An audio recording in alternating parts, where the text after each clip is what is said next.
Welcome to Amazon Legends, where we have real stories about making it big on Amazon. Our guests are CEOs of large companies and entrepreneurs who became power sellers, also providers specializing in helping sellers, aggregators that acquire sellers, and former Amazonians will give us an insight from behind the scenes. Here is your host, Nick Urison. Welcome to another episode of Amazon Legends. And my next guest today previously worked in an ad agency running ads, and after spending some time and seeing how much the service could be better and more could be offered, he decided to go on his own and start his own operation. Today, he's the founder of Stone's Goods, and he's a full-service Amazon agency. And he lives in San Diego, so he naturally loves surfing, but also teaching people. So he does that in the most honorable way, where it's his way of giving back. And also he enjoys teaching and empowering people, which frankly is what got him to leave and go on his own, because he felt he could do a lot more. So that's how he operates. So with that, everybody, meet my guest, Sean Stone. Welcome to the show, Sean. Thank you very much. Oh, that's a pleasure to have you. You know, somebody said this to me a while ago, and then I think about my own experience, and it's so true. Teaching is the best way to learn. Yep, I agree. I mean, if you can't teach someone something, you don't understand it at a basic enough level. And so that's the way that I've always thought about it, is even when I'm learning something, I try to teach it to myself, because that's my litmus test for how well I know it. Yeah. So teaching is always a good thing. So you and I had a blast when we first connected, and we were talking about what could we do. And I was so humbled by the prep work you had in terms of the things that we could talk about. And oh my God, I thought that we want to cover this all. So we've got we picked very good subjects.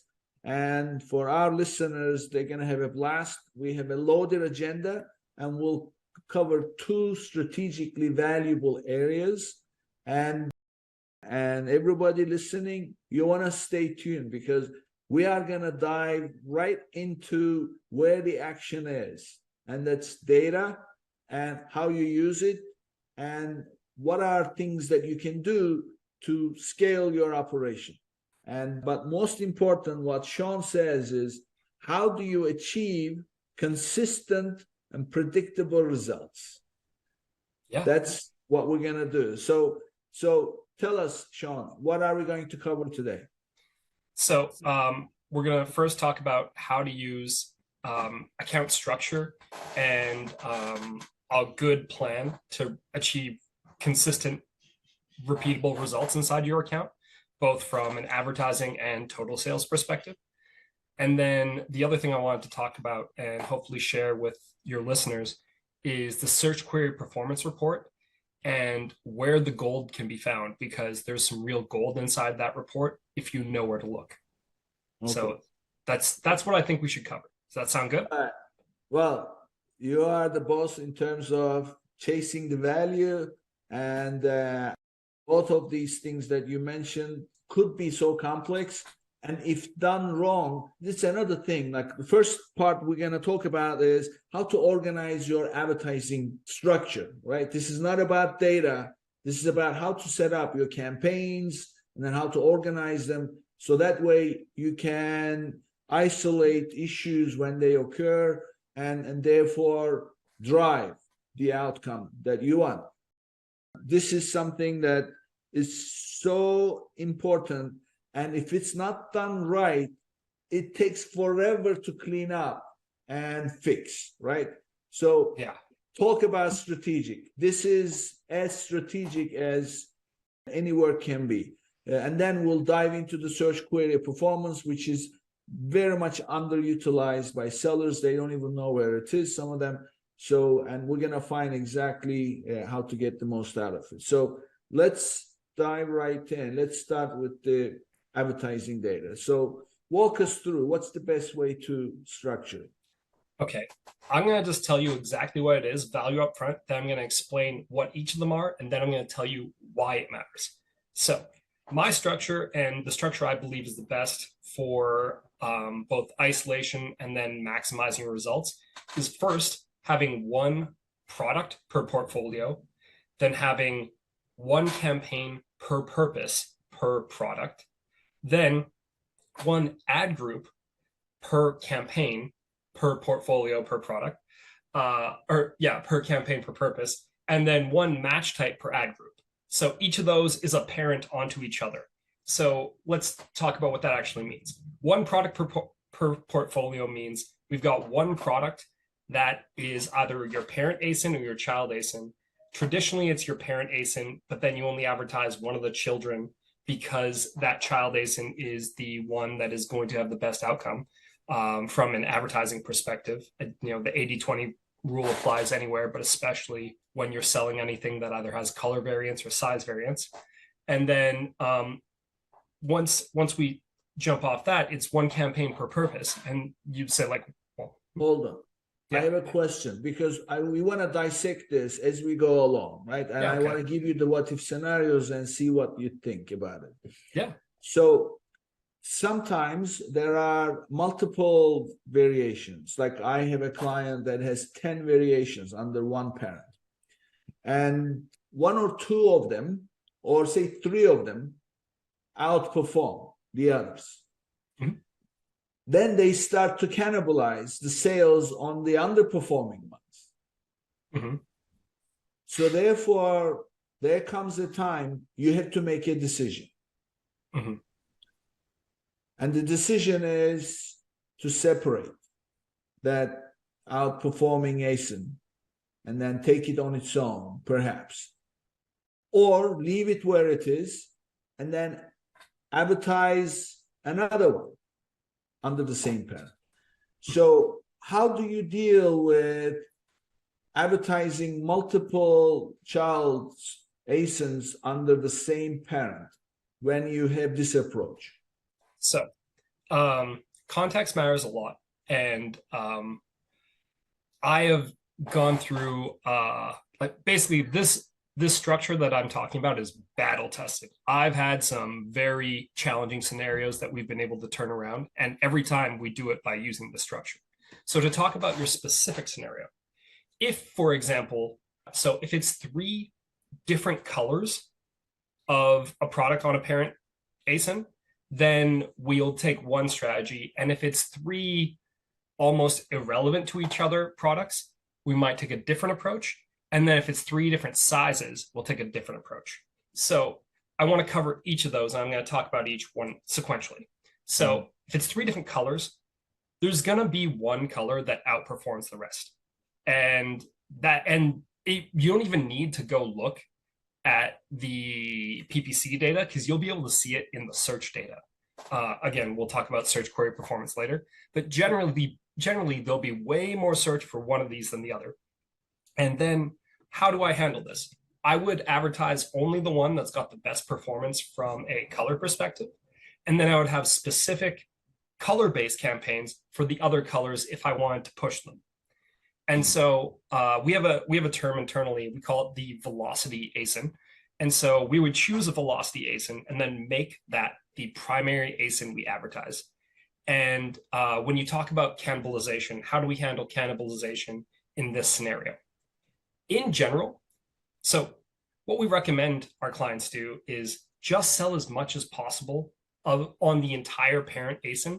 And when you're reordering, start to adjust for that new ratio that you're likely to see. And the one thing that you might want to think about over time is, okay, well, we are way overstocked on this one. What do we do about it? Run a promotion, run a lightning deal, run a 7-day deal, run some kind of specialty deal that's going to get additional traffic to that one variation and incentivize consumers to buy. It could be a coupon. It could be a price drop. It could be a lower price than the rest of them. I've seen each of those different scenarios play out in a color-based scenario. Mm-hmm. So before I move on to the next, does the color-based scenario make sense? Yeah. So what I'm also kind of hearing as the objective is to really get out of the ones that are not performing well. So hone in on the ones that are performing the best and stock up on those, and then ultimately you have less variations to focus on. That's really the bigger strategy here that you're driving at, right? Yeah. And we're thinking about this from like a return on your dollars. Like, what can you do to get the most dollars out of your own business? Like, if you think about your Amazon business as a stock, and you put $1 in on this one product and you get $3 back, and you put $1 in on this other product and you only get $1.50 back, why don't we maximize those returns for you by taking a look at where you're getting the best outcome? Exactly. And the critical thing there is the time frame, right? In that same time frame, how much are you getting from each one of those child ASINs? And of course, you just follow the one that's giving you the most cash in that same time frame. So, Exactly. yeah. And this is a completely different discussion, but there's also the scenarios. We've also had quite a few scenarios where we had to deal with liquidation, and the strategies and tactics you can use to try to liquidate a product that you're going to discontinue or you're aggressively overstocked on. That was something that hit us quite drastically towards the tail end of 2021, because people were placing gigantic orders for their products based on sales volume that they're making in early to mid 2020. So, it's easy to forecast, well, first of all, it's easy to look back and say, oh, what a mistake. But like at the time, nobody knew what was going to happen. Retail stores were closed for a long period of time and nobody knew what to do about it. So, not trying to be on a high horse here, just trying to call out like a reason why we came across this scenario. Sure. Yeah. Okay. So that's the color scenario. And what about the unrelated? Let's discuss the unrelated. Yes. So the unrelated or semi-related. So this is the traditional scenario where a seller has been around for a while and they start trying to game the variation system. I'm not going to pretend that I'm above that. I mean, there's always some gray area where you can potentially see some efficiencies. But really what I would be doing in that scenario is looking for, once again, the 80-20 based on which products on that parent ASIN are seeing the best outcomes. And if the different products on that parent ASIN have similar or unrelated search volumes. Because what you really want to do is kind of dissect that search volume to see which products need to be advertised on which search terms and which ones don't need to be, so that you don't necessarily have that crossover. So maybe you're selling shoes as a theoretical example, and you put some tennis shoes and some basketball shoes on the same variation. They're technically shoes, they're just different styles of shoe. And then there's also different size variations. But what you kind of need to think about is like, okay, so these ones are for tennis, so I should probably focus on tennis related keywords here. And then these ones are for basketball. I should focus on basketball related keywords here. And realistically, probably only focus on one or maybe two sizes. And then only the style and sizes go after the specific keywords, and the style and sizes go after the other specific keywords. And then you choose whichever one's performing the best of those two, and they'll get all the generic terms as well. And so that's the general approach I'll use for a semi-related product. Okay. Yeah. And the sizes, different sizes, that's similar to colors, right? So I would argue it's the best of the variation options, because if someone's coming and you sell just 3 different sizes of the same thing, so maybe we should describe it as count. For example, if you're selling supplements, you've got a 100 count and a 200 count.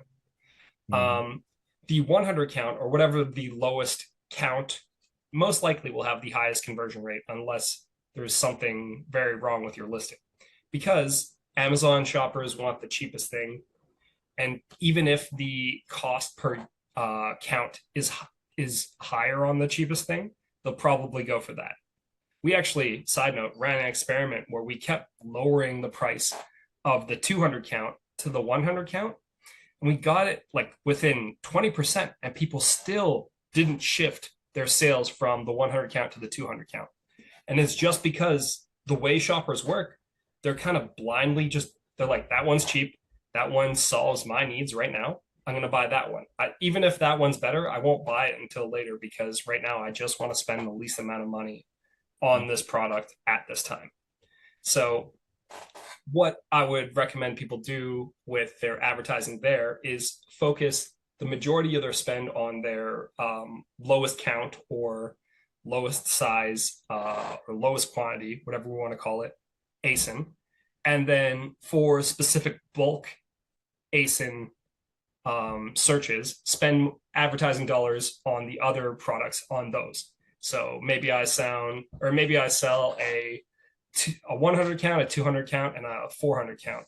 My 200 and 400 count, I would only be going after 200 and 400 count terms or bulk supplement terms, just to kind of talk about how I would use advertising to maximize my conversion rate and spend the dollars where I'm going to get the best return, and cut as much spend as I can from the situations where I'm going to get a weak return, especially when, and that's especially true of like mixing ASINs inside of a campaign. I really try not to do that as much as possible, because like, unless there's multiple sizes, because sometimes sizes have, like shoe sizes have wonky scenarios, but like 100 count, I don't want to have the 200 count in that same campaign. I just want to be very focused and specific. So are you then setting up separate campaigns for each one of those additional child SKUs? Yes. But only for the specific purposes. Which leads perfectly into campaigns. So I only have one campaign per purpose. Okay. Yeah. So, okay, fine, great. So one portfolio per SKU and then one campaign per purpose. Per purpose. So let's talk about what a purpose is, because you can have campaigns can have all kinds of different purposes. You can have a automatic campaign. You can have just one targeting type of an automatic campaign. That could just be a single purpose if you want it to be. You can have a research keyword-based campaign. You can have a category targeting campaign. You can have an automatic campaign. You can have a winning keywords campaign. You can have a single keyword campaign, primarily use those for ranking. You can have a video campaign that could be research, or it could be winners. Like, you can do all kinds. Oh, and you can do product targeting campaigns, but just specific product targeting. And so there's lots of different campaigns that you can build up over time. And what we try our hardest not to do is have a multi-purpose campaign. And so obviously when we take over an account, we try to, like, we don't turn anything off. So that I was thinking of talking about a section where, like, what to do if your campaign's not set up perfectly right now. We can talk about that in a bit. But in general, we try not to mix campaigns, and we try to slowly undo mixed campaign or mixed purpose campaigns over time. So does that make sense? Yeah, absolutely. So single purpose. So on the portfolio, you have purpose. Yeah. So you've got one ad group per campaign. Yeah. Generally speaking, if you have multiple ad groups in your campaigns anyway, there's usually one or two top performers, and the rest are just kind of sucking wind. So we just try not to have an additional campaign or additional ad group per campaign, just one. And then under ad group, we try to only have one match type per ad group. So this becomes very important if you, for example, have a lot of keywords inside of your campaigns, because it gets really hard to control which search terms you're going to be advertising on.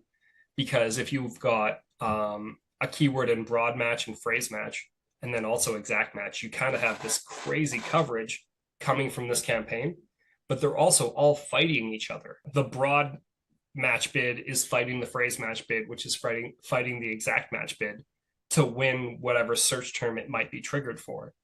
And so instead of doing that, we try to just have one match type per ad group. And then traditionally we'll either do, like if we're doing a research campaign, it'll either be broad or phrase. Winners will primarily be exact. But the general idea there is we're not fighting with ourselves. We can't have duplicate keywords inside of an ad group that way, because you can only have one keyword per ad group. That's like an Amazon limitation, not an us limitation. And so that's the way that we do this. Yeah. So that's great. Yeah. So you are completely isolating every single potential scenario. And then if you decide to let go some of the keywords or move some of the keywords from broad to exact, you can easily do that. And also, if the SKU is not performing, you can easily, either reduce the bid all the way so that the campaign stays active, because you never know, but that's one way to do it. Okay, so that structure, so that trickles all the way down to the keyword, right? Yeah.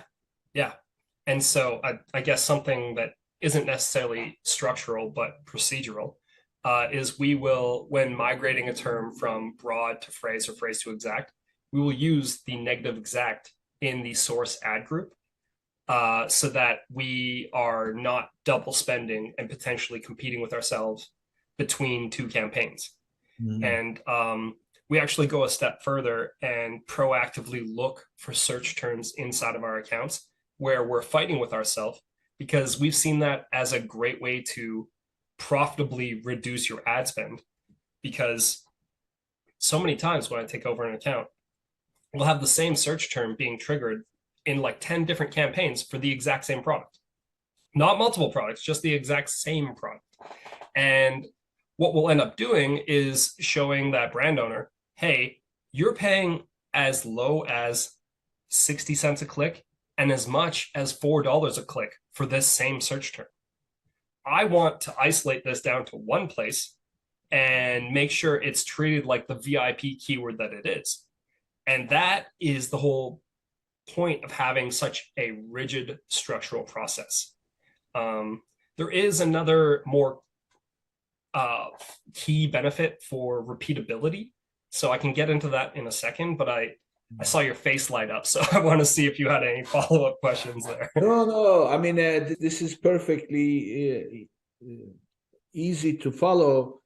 My only question here is, since you want to cover all different scenarios with the campaigns, doesn't it get hard to manage so many? Because this means so many campaigns, so many ad groups, so many of those. What are some practical tips you can offer? So we think about things very specifically here. So there are a couple of things that definitely, I agree 100%. This could be very time consuming, and this could also be very problematic to understand. The one counterpoint I would say to that is that all these keywords already exist inside of your account, but you might just have fewer campaigns to display all of them. But what we're doing is we're giving every single one of them a home. So they're organized, structured, and focused. And the reason that we do that, even though it's, you go from having 10 campaigns inside of an account into 100, is we now know what's happening with all the campaigns that matter, all the keywords that matter. We're now so much better able to focus on what's working. And more importantly, when something inevitably goes wrong, we're able to look at the campaigns and say, which one of these individual campaigns stopped working? Which one of these individual campaigns overspent?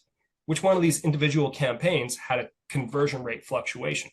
And so the work that it takes up front to do this gets paid off in spades when things go wrong.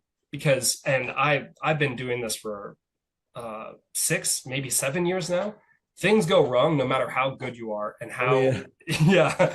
And practically speaking, like, what do you do? Like, One of the things we do is we use software to manage our bids, and then we and also proactively manage negative keywords. So we'll set up like a, if this product gets 35 clicks and no sales, negate the search term that those clicks came from. Those kinds of rules we will set up, but then the rest of it is work that we'll proactively do inside of the account, and that just comes from realizing that the biggest outcomes inside of a camp or inside of any Amazon account will primarily come from a handful of keywords. So realistically, we want to get everything else to be slow and steady and predictable, most importantly, and then focus on the VIPs. So that's like the practical how-to of this. Does that make sense? Does that answer your question? Yeah. I mean, look, everything comes with a price tag, right? So it's not important how much. So this is a bit of a side, I like stories always. So there is a gentleman by the name of Lenski, Mayor Lenski. Have you heard of him? No. Mayor Lenski. He managed all the financial affairs of the mafia. But this guy was so smart. He grew up in Israel as a kid. He was a true business person, but not necessarily to do business, but to stay on top of numbers.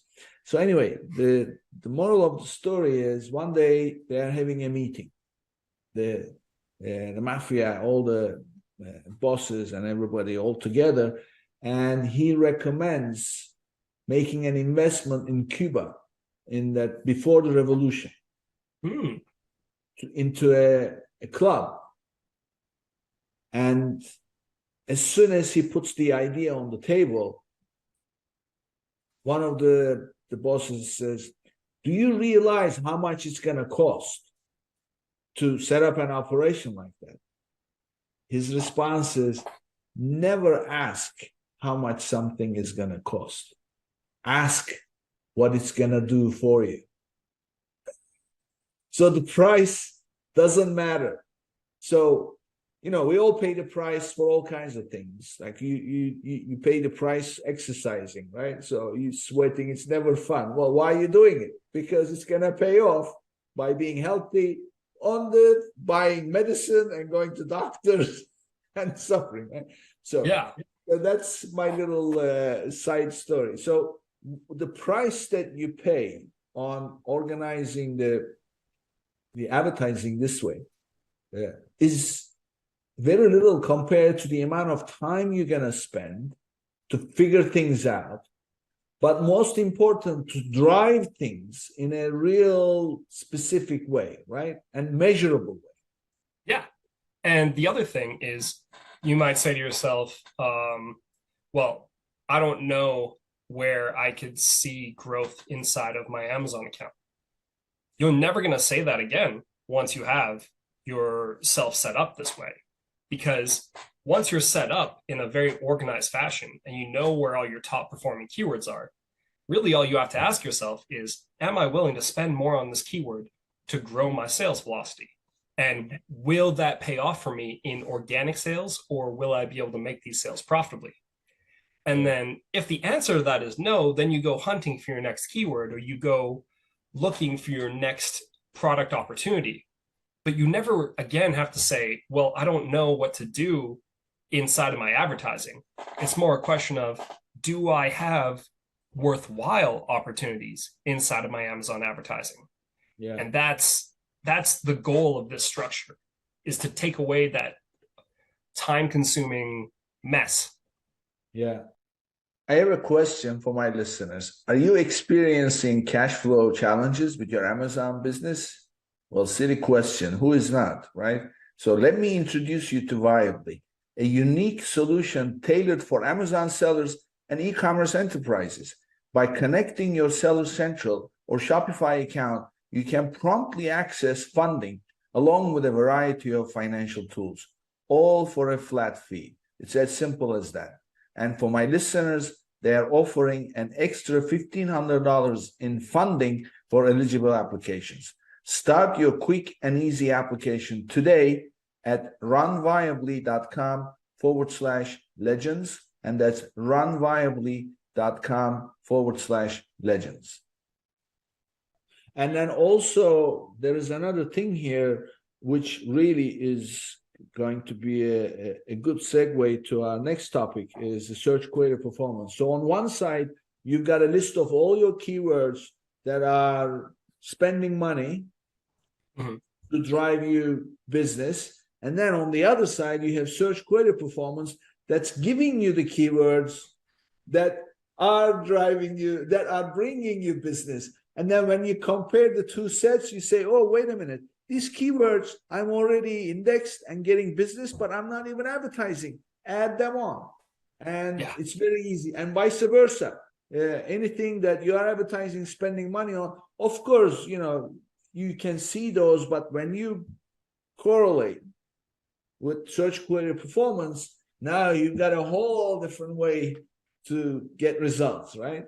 Yeah. Well, I think the search query performance report is one of the most underutilized reports. And I think a lot of that comes from the fact that it's confusing. So if it's okay with you, I actually kind of want to just take a second and explain what it is, like define it, because the definition is so important. Yes. Yeah. So the search query performance is actually quite simple. They're showing you the organic and paid impressions, clicks, add to carts, and purchases on searches. What does that not include? That does not include product pages, from as far as I know. Or if it does, it may or may not, but they've never given a clear definition. It doesn't include other placements on Amazon, and it doesn't include external traffic on Amazon.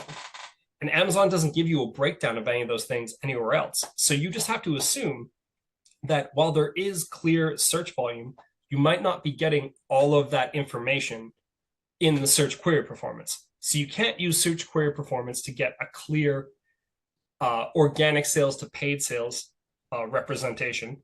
And the attribution window is different because in the search query performance report, it's a 24-hour attribution window. So impressions within the last 24 hours, clicks in the last 24 hours, add to carts, and then sales. But in the search term report, it's in the last 7 days. So if you get a click on a term and then 6 days later or 7 days later, you make a sale, that gets attributed to that ad campaign. But that same click in the search query performance report would not attribute that as a sale because it did not happen within the same day, same 24-hour period. And so Amazon put together a great glossary that they made size 4 font in order for people to go onto their search query performance definition section and read. And when I went and looked at it, I thought, come on, guys, like you couldn't even make this text bigger. It's hard to understand the wording, even if you're zoomed in, but zoomed out and with all this messiness, it's a great report that has been made so confusing. And there's so many great pieces of information in there that you can use to really maximize your results. But right now, nobody even knows what it is, so they're just ignoring it. No. So let's dissect that search query performance and so that people understand. And but more important, what you've done just a minute ago is explain what it does not include. So because it's very misleading, especially with this attribution business. So just for the listeners' benefit, attribution means that you have traffic coming in and somebody clicks on something, and let's say that they did I guess attribution, I don't want to complicate things, but let's stick to the attribution definition Amazon attribution is. So let's say that you are driving external traffic and you sent out an email campaign and you added the attribution tags to your email campaign. So for brand registry sellers, this is something that's available in your advertising area where you can create attribution tags.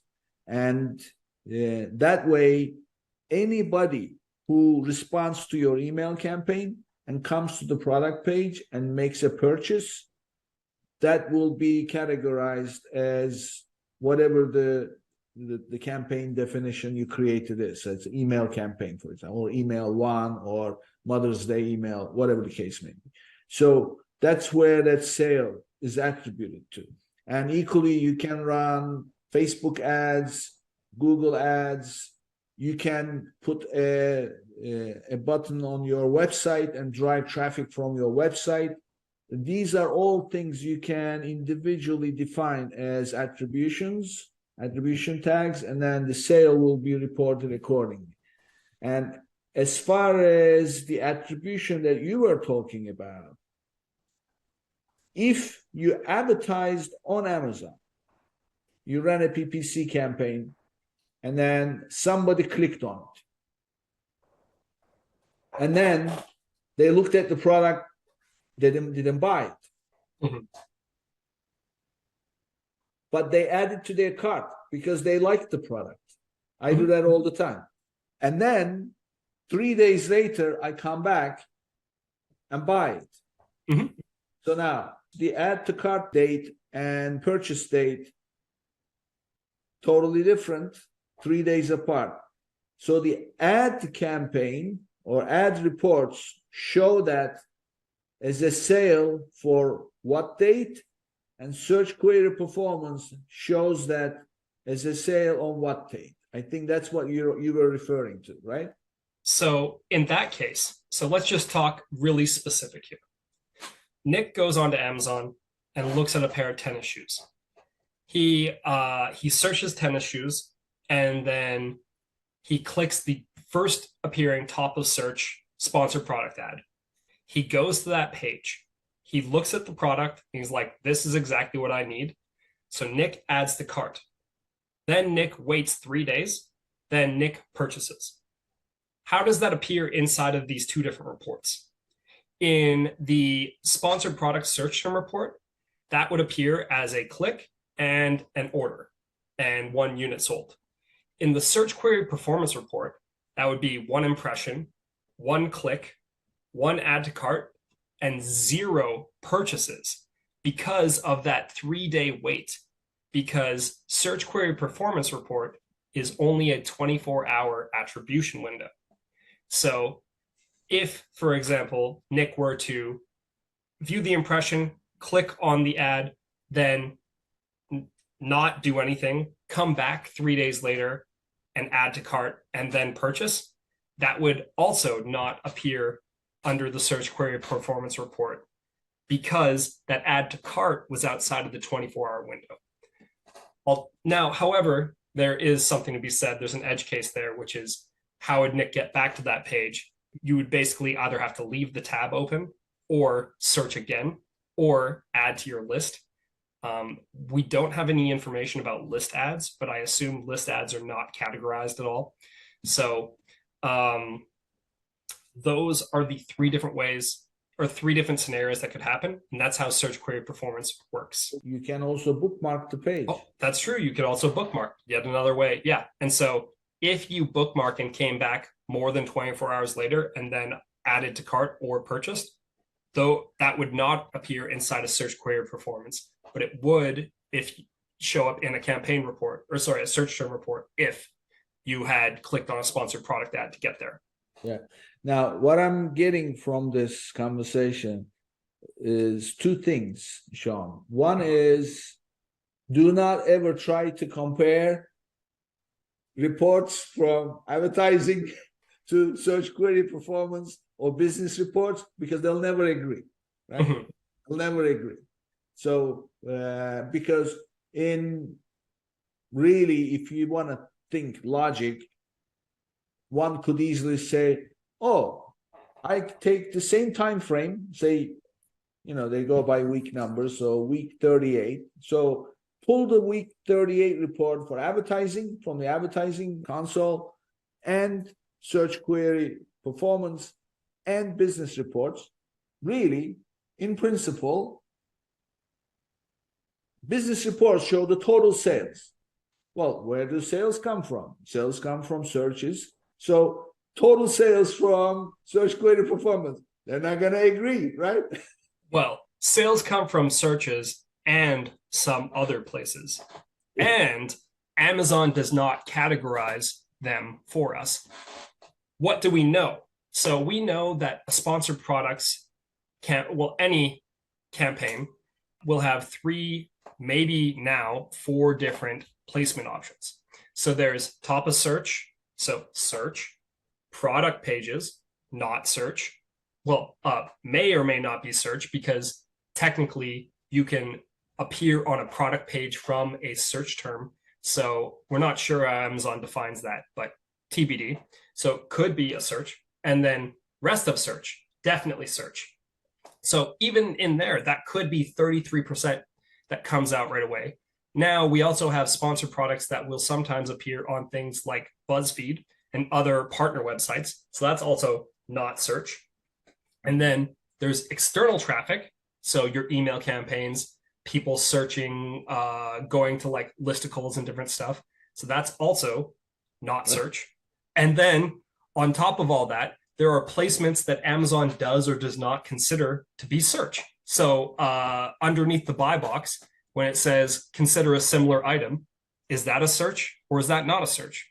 Amazon doesn't define it, but I'd be willing to bet that all those organic placements are not considered search.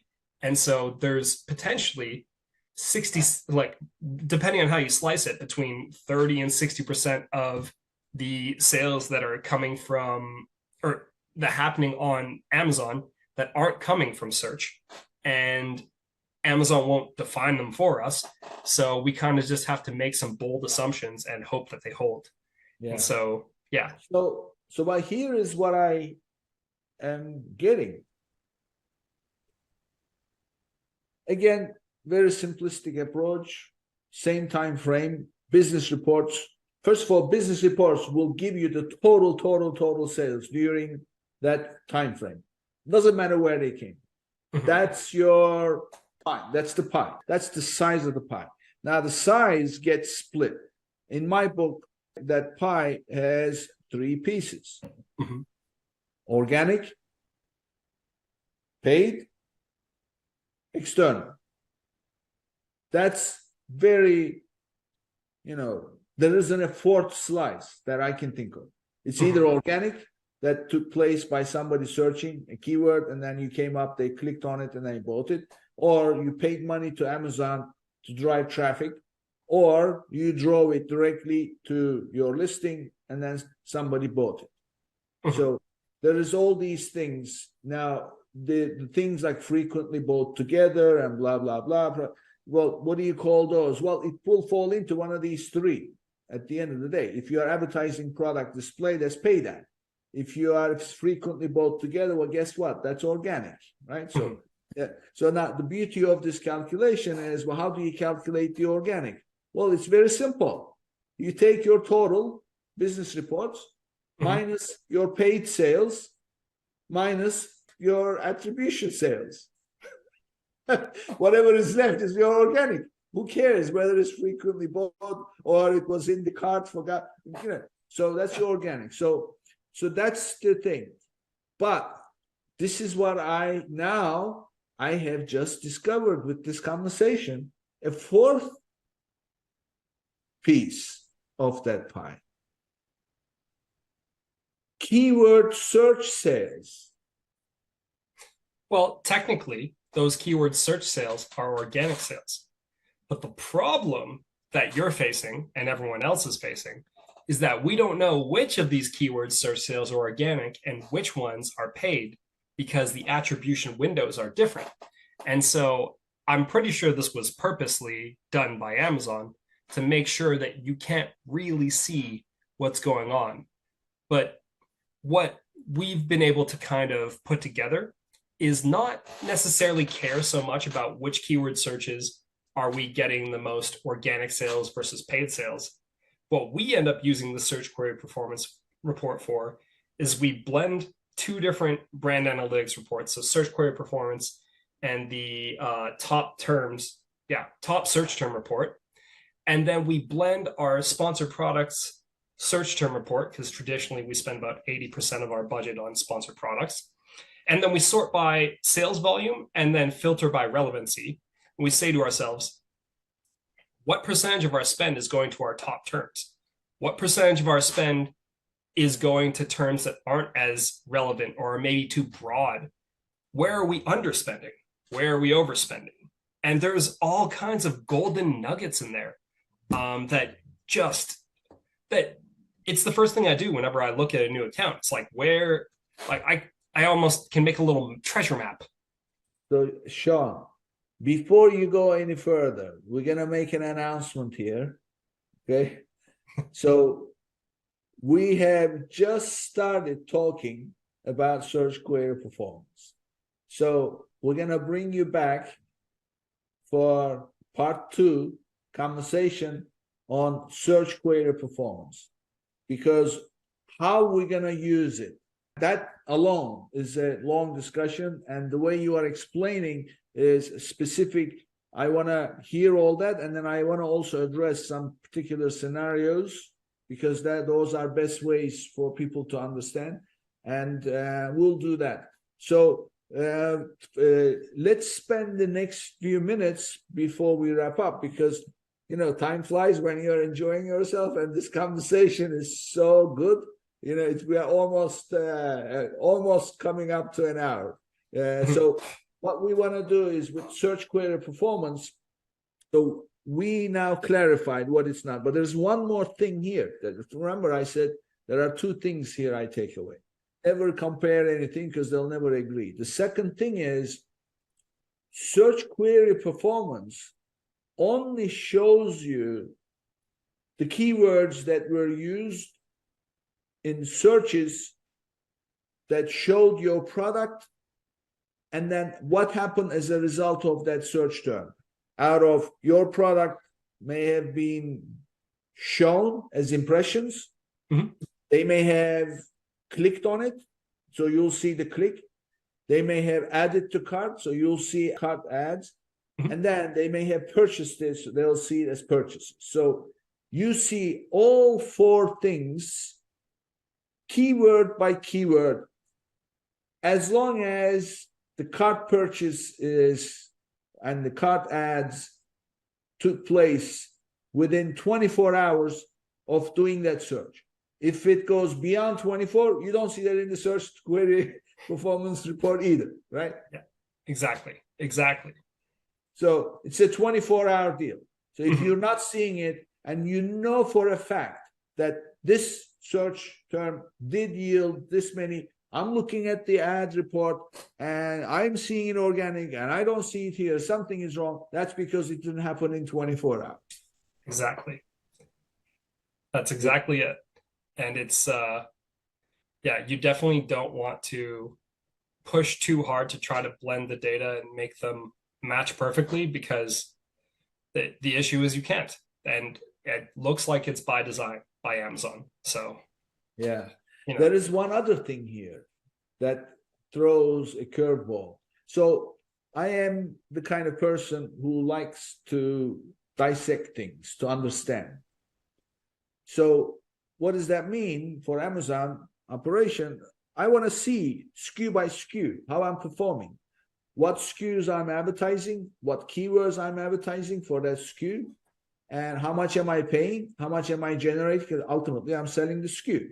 So I know how much I'm generating on the SKU, and I want to know how much I'm spending on that SKU. And that's not possible, is it? Because you have sponsored brands. They don't come with a SKU, right? Yeah.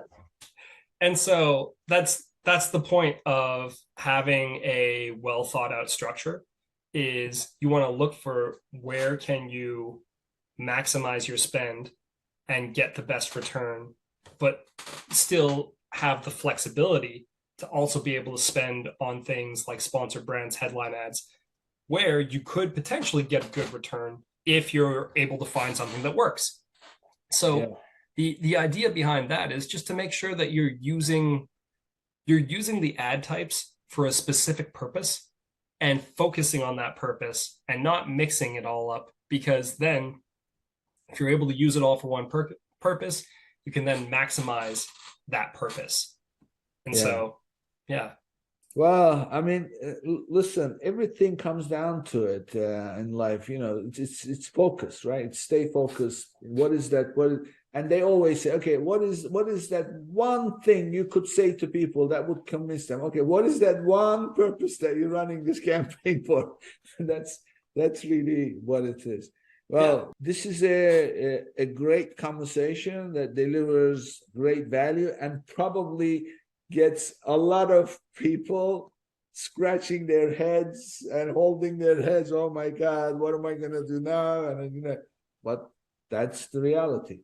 So I have one question I want you to answer, but not now. I'm going to put the question to you just like they do in talk shows. We're going to do the same. So the question you're going to answer on the second episode. Okay. What would you say to someone who wants to wipe the slate clean and reorganize their advertising because it got started the wrong way and they want to fix and now switch to the right way? Don't answer me now. You're going to answer me on the next episode. But at least say this. Is it possible? It's very possible, but be careful. So I'll save all the good stuff for the next discussion, but it's very possible, but you have to do it a very specific way. And so please listen to the next episode. Like, this is not like a sales pitch. Like, if I'm going to teach someone how to do it, I want to really take the time to do it, because I've seen it go wrong 100 different ways. And there's one way where it goes right. And I promise to, I will not get off the next call until I give a detailed response, because I really care about teaching and sharing the stuff that I've learned. And so, definitely next call, I will give I'll try to give as much detail as possible about exactly how to do it. Well, this is as close to a cliffhanger you can get in a podcast. Yeah, right? Wow. Well, I'm sure someone hates us now. Because listen, I don't want to rush it because we've got a few minutes left. And in that few minutes, I want to get to know Sean, who Sean Stone is. Tell us your story. And you know that some of my listeners call this the therapy session. This is where we get to know what really drives you. So tell us, start from the beginning. Tell us, where did you grow up, and give us some of your early life experiences. Yeah, so I grew up in a place called Thunder Bay, Ontario, in Canada. It's a small city of 100,000 people, and the next closest city in each direction is at least 8 hours by car. Our claim to fame is that we produce the most NHL players per capita of anywhere in the world. And I grew up playing hockey and snowboarding and, enjoying the outdoors, the Great White North, the way that any other Canadian kid did. So what was the transition to the entrepreneurial numbers, systems, processes? When did that happen? Well, I knew that Thunder Bay didn't have what I wanted. So when I graduated high school, I decided to go to Ottawa, which is Canada's capital. That's where I went to school. I studied business and marketing. And I pretty quickly noticed that the people who get to actually do important things are the ones who spend time convincing people to do things, not necessarily the ones who actually end up sitting around and doing the work per se. And so whether that's marketing or sales or managing a big group of people to achieve some task. And so that was kind of what made me think of entrepreneurship in the most, or how I've always thought about entrepreneurship, is the person who can make the judgment calls and get everyone to do what needs to be done in order to achieve a common goal. So, I went to school and I studied that. And then I just thought, okay, well, I don't know if I'll be an entrepreneur right away, but that's definitely the direction I'm going. So, but this must have been something that you realized even growing up with some of the games you played and some of the interactions you had. It can't be Yeah. until you graduated from college.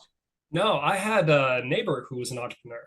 Um, and he sold like construction equipment.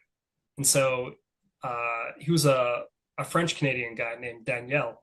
And he was like the father to the neighbors' kids who we were friends with. And so we would all hang out all the time. And he took me in his big work pickup truck one time, and he had a satellite telephone in there. And I used the satellite telephone while he was driving his truck and called home to be like, hey, I'm using a satellite phone.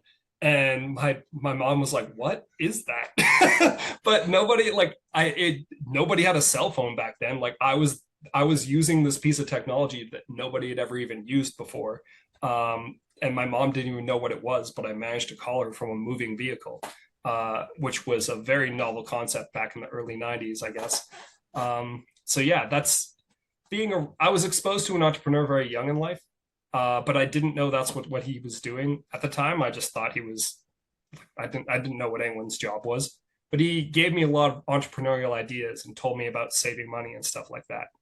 So that was maybe my first exposure to entrepreneurship. And then the other thing is playing hockey in a small place like Thunder Bay. They made you go sell chocolate covered almonds.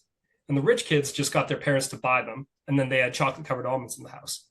But my family was just more middle class. So my mom said, we're going door to door and selling these. And every year I did it. And I would sell through them like that because I just knew, okay, great.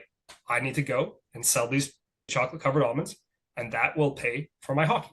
So great. So those are the two things like very early in life that accidentally led to me being an entrepreneur. Because yeah, Would you say that you received your first entrepreneurial training from your neighbor? Yeah, probably. Yeah, he realized that I came back from somewhere and I had extra money, and I told him I was going to give it back to my parents. He said, no, you keep that for yourself and you save it. You just made a profit. And like, I still remember it to this day. He was like, you just made a profit. You're going to save that profit for later. And I'm like, oh. And I guess, I was like 5 or something. And I just, I made a profit and by accident. So he made an impact on you. Yeah. Yeah. You realized that. You knew that all along. Yeah. And so, this is why you love teaching, because teaching makes an impact, and the impact that this man made on you. Yeah, definitely. I probably wouldn't have gone this path. I probably would have worked a manual labor job if I hadn't met him. Wow. Talk about pivotal moments, huh? Yeah, right? That's what life is about. The funniest thing is you don't get to realize these things, that they happened, at the time they happened. He probably told you, that you made a profit, don't spend it, don't give it to your parent. And then you listened and said, oh, okay. And you probably did what he said and never thought about it again. And then as yet, that's when the stars aligned for you. Yeah, that was when I learned a concept that ultimately drives this economy, So it's very cool. Yeah. Well, I love stories like this, and I love trying to, you analyze data, and I analyze data. We look at, but we are the data, right? So we don't analyze us. So this is very enjoyable. Well, Yeah.